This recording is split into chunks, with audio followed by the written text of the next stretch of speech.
তো বন্ধুরা, তোমরা সবাই কেমন আছো? আজকে একটি নতুন আপডেট ইনফরমেশন ভিডিও নিয়ে আসলাম। তো গভর্নমেন্টের তরফ থেকে একটি পেজ ওপেন করে দিয়েছে সবার জন্য। আর যে পেজের লিঙ্ক হলো এটা, লিঙ্কটা আমি কমেন্ট সেকশনে দিয়ে দিচ্ছি। এই লিঙ্কে ঢুকে তোমরা তোমাদের ভোটার নামটা চেক করে নিতে পারবে যে ভোটার লিস্টে আছে কি বাদ পড়েছে। ঠিক আছে, এই হচ্ছে টোটাল পেজ।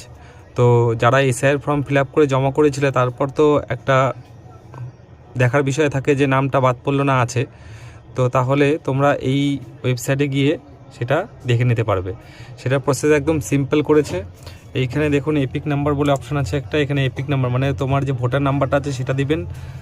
দেওয়ার পর এইখানে হচ্ছিল স্টেটটা সিলেক্ট করতে হবে।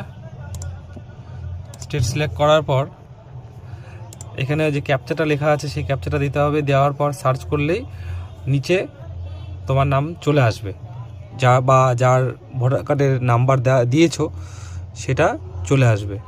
তো সেইখানে যদি নাম চলে আসে তাহলে তোমার নাম ভোটার লিস্ট থেকে বাদ পড়েনি, আর যদি না আসে তাহলে তোমার নাম ভোটার লিস্ট থেকে বাদ পড়ে গেছে। তো এই ডেটাটা একটা খুব জরুরি ডেটা।